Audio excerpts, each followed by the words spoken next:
UDPS viva. Combattant la yo quitté. Pesa va vivre longa na ebisa yo mamboza kitunga. Kitunga. Kitunga. Combattant yeba zala calme. Oh tolobaka mambu masobele qui salumeba. Le peuple est là. Combattant zala calme. To ebisa la bino ba komantaba. Na minute oyo bakomi koloba langage moko o facha bandi bien. Mais to pesi mise en garde na nzu o to benga mbonzi wa mbonzi. To pesi mise en garde na mbonzi wa mbo. Parce que ba propos yo tenaki lobi soit disant olingi komila kisa lokola o appuyer Jani Mabunda. O la kisi quand même o saso ba mune. Ah mbonzi wa mbonzi yeba bien président oyo soutenaka Jean-Pierre Mbemba Mbomo. Yeba bien aza association le leso tolinga to benga na banyamureng yepe makololinga za na nzela UDPS viva yango tolobi na bokonza fachi makambo deve loterie abuo combattant tolobi to za la calme pona fachi beton bomola ki na conseil des ministres abandela ki oyo to bengi mutuna na e oyo batuna ke na Angleterre ayebisi tous les ministres boye alobi bino bozolo babiki na ngeza na Angleterre boye ba bien na simi biku rouge na maboko Boyoki quand même, il paraîtrait, dans le bien conditionnel, parce que le vote présent est formel, il paraîtrait 4 ministres déjà, Nabokonzia Fachi, Bazo Benga na Bango, UDPS viva.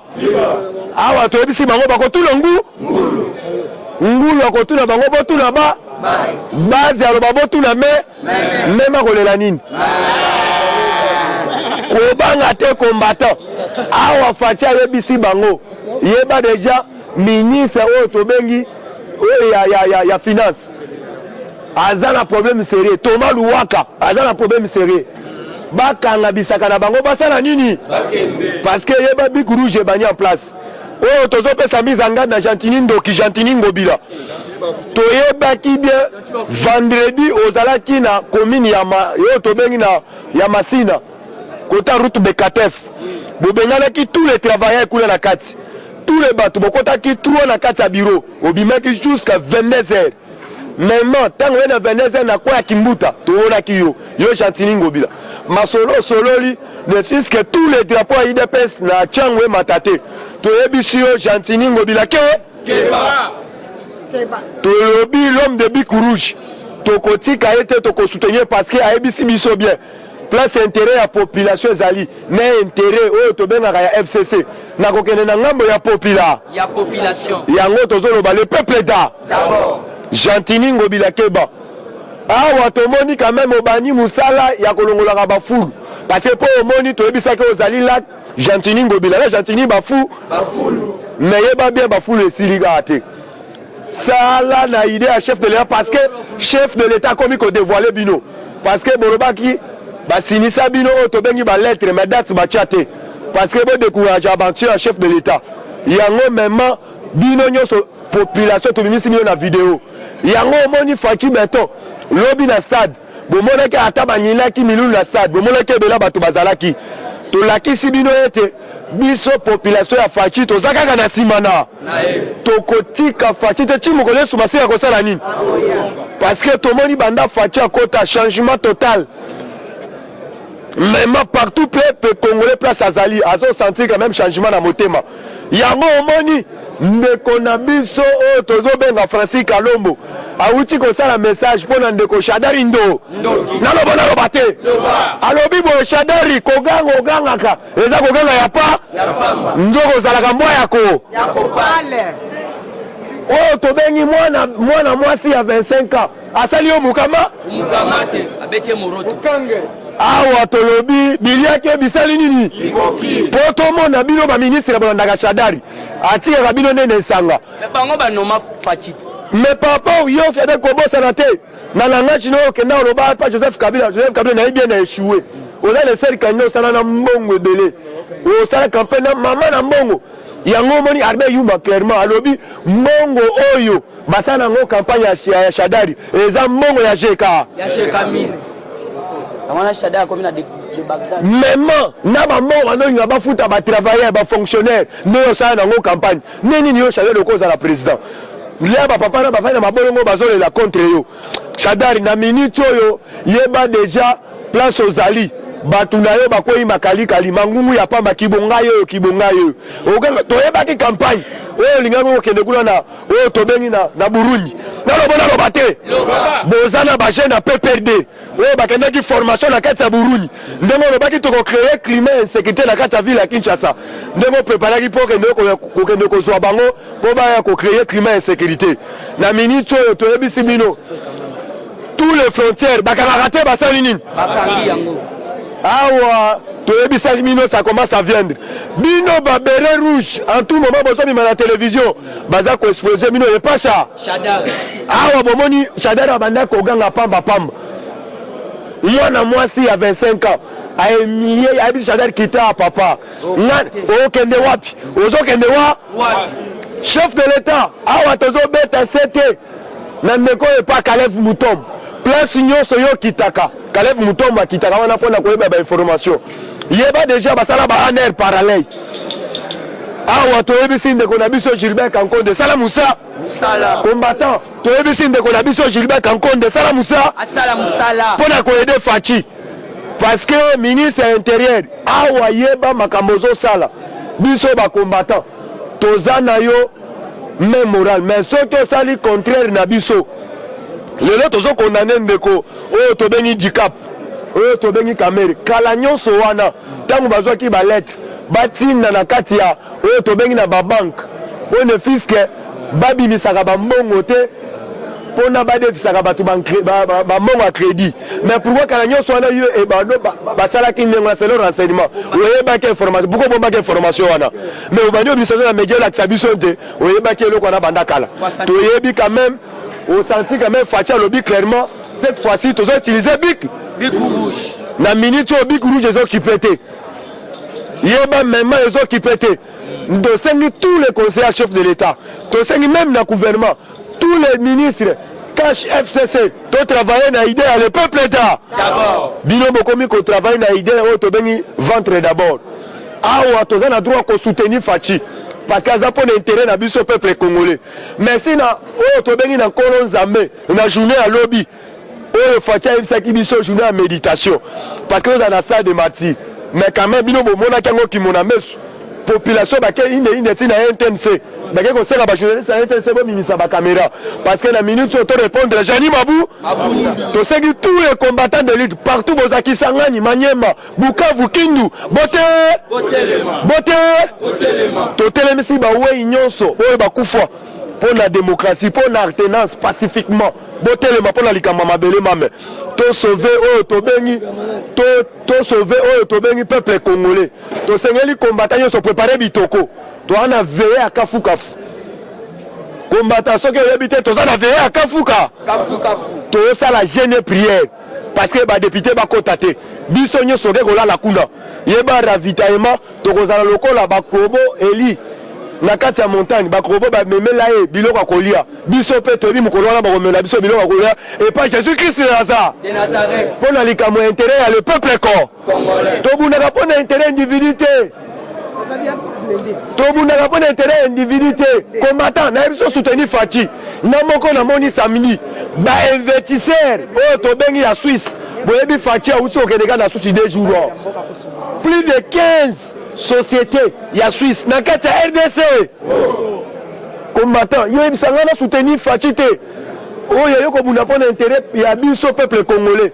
yango tolobi combattant toza la calme Fachi beto Fachi bic rouge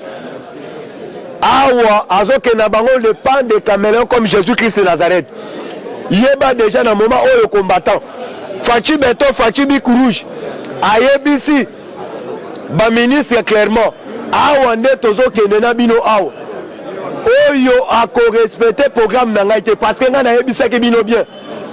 nga moko na travaillaka na programme à 100 jours makambo elekaki kitoko mais ekomi na tour na bino bolingi bobloke baaction na ngai nga na bino nakoki koaccepte yango te nasengeli na bino bozonga na rai oyo akozonga na rai te Fachi alobi clairement aza kokende na kodissoudre bor wana oyo tobengi Sénat na Parlement bato oyo bakoede Fachi ezanga na yo biso to précipité yango parce que kingo kumwanza merci oyo nyonso zo soutenir Fachi merci ne botelemi parce que pour na ko soutenir Fachi beto to sengi na baolenga ko merci la mère mende au malanga merci pour na ko soutenir Fachi même caméra ne changer mais nengo caméra na langage lobby mais lobby bien mais to linyo changer ti na motema awa na bokonzi ya Fachi ceux qui ont motema mabe ko vivre na bolamu ya mboka oyo te na moto oyo tozobwaka awa na oyo mabele chaque jour tozo lobela likolo ya mabele mame okolinga ko vivre bonheur ya mboka te zonga na lignée oyo ya le peuple d'abord combattant awa zala calme nazo yebisa yo awa na yebisi yo esange koti mobulu la kozomona bato FCC bango so balingi basala tula mwisi ya zaza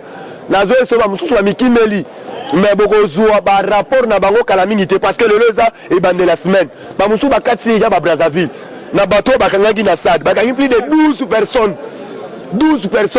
qui ne font que na milieu ngeko sala dimanche pour ba explosion za na kata stade bakangi na ba policier na bana basi bien ba bombe na ndenge ko sakana te tous les policiers la muko to mettre bino en garde mettre bango en garde yango to yebisi Sylvain Kasongo sala musala na yo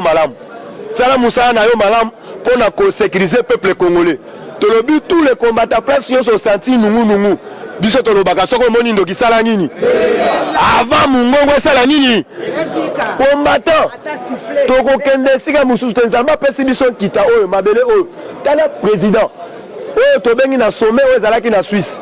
yeba déjà mboka na biso to bengi forêt équatoriale eza letikali zamba moko na monde mobimba oyo kobikisa monde oyo toza nango yango omoni ba investisseur ba wewela lokola mipiku ba esi bino kala mingi te ba investisseur bazo kita na ndenge ko sakana te c'est la toute la première fois ba investisseur américain plus président azo tenir discours na kati ya Angleterre ba dépêcher na Amérique ba yemba mpona ko signer contrat lombango awa copie ya Congo to lobi boye bato balinga ko kota Congo pa to bengi na fenêtre abuo tala Fachi banda reconnaître ba Nyamureng ayebisi bango clairement parce que to beza na époque ya Fachi te banda to bengi bankita na biso wana Fachi kutazala kate banda reconnaître boyoki na S même ba chef d'état-major ba Nyamureng bango so akiti manduku na se balobi ba congolais baza bandeko na biso na place so que ne renfort na ngamba ba rebelle tozonga e pa bandeko na biso bituma S abuo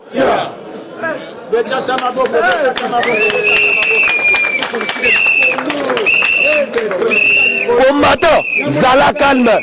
zala calme biso tolobaki tokokwea na piège ya mutu moko te même piège ya bato la muka parce que muzitu alobaka ete il fallait tokende to attaquer Rwanda to accès Rwanda na kati ya RDC parce que so frontière azalaki mayele te biso to répondaka Rwanda mais biso na bino elingi kozala ya koyinda nyonso wana bazo créer kaka ba climat insécurité pour ne fils que peuple atomboka tolobi tokotomboka te tozotala bango na vidéo yeba bien ba politicien wana baza ba politique gaillard baza pona ba intérêt ya ba famille na bango mozu to un exemple ko pesa biso te azalaki premier ministre awa atongi quelques bandako banda plus de 100 maisons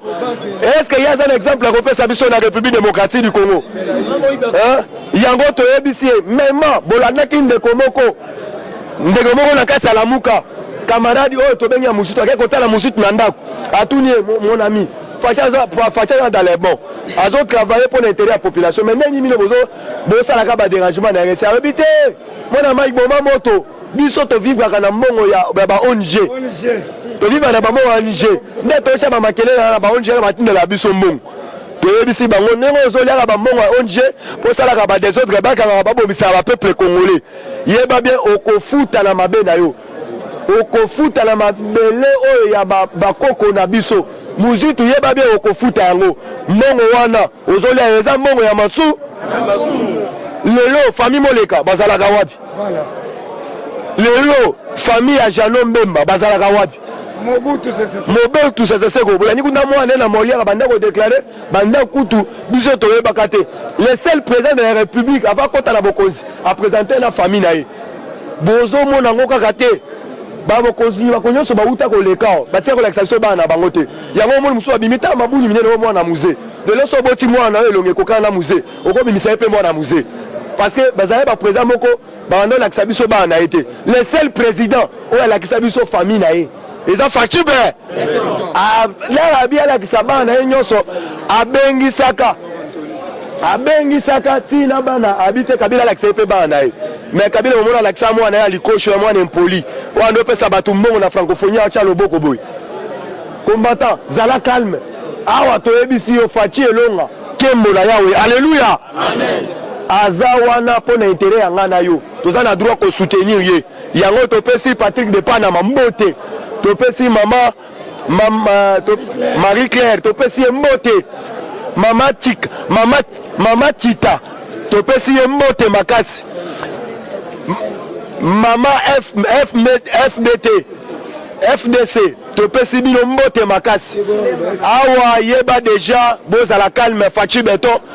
awa masolo azobeta kitoko mpona intere na biso peuple congolais numéro na ngai yango wana 085 30 10 45 na suka merci napesi bino. Eshima, votre magazine qui bat au rythme de l'actualité. Une réponse à vos besoins en information, un éclairage dans divers domaines. Impartial, documenté, instructif. Eshima au cœur de l'info. Retrouvez la nouvelle édition. Exclusivité, défi, vision. Jean-Tini Ngobila, au-delà des limites. Gouverneur de la province de Kinshasa, Jean-Tini Ngobila propose 5 axes prioritaires pour relever les défis de Kinshasa. Retrouvez également l'interview de Maître Freddy Bonzeke. Découverte, 59 ans après l'indépendance, la recherche scientifique d'école José Mpanda, l'homme providentiel. Dossier Eshima, alternance historique en RDC, une année après, décryptage. Nation, SNEL. Après les premiers forums sur l'énergie électrique, Jean Bosco Kayombo multiplie des actions de CLA. La RDC, vers une société civile politisée. Placer la SONAS en pole position des meilleures entreprises, Lucien Boniemé et Kofo impressionnent en 9 mois. Premier partenaire du développement, le FPI a atteint ses objectifs pour 2019. Retrait des sanctions européennes, Lambert Mende, une réputation lavée. Dissolution de l'Assemblée nationale, les contours constitutionnels. Retrouvez l'intégralité du magazine Eshima dans les kiosques. Eshima Magazine, un nouveau standard d'information.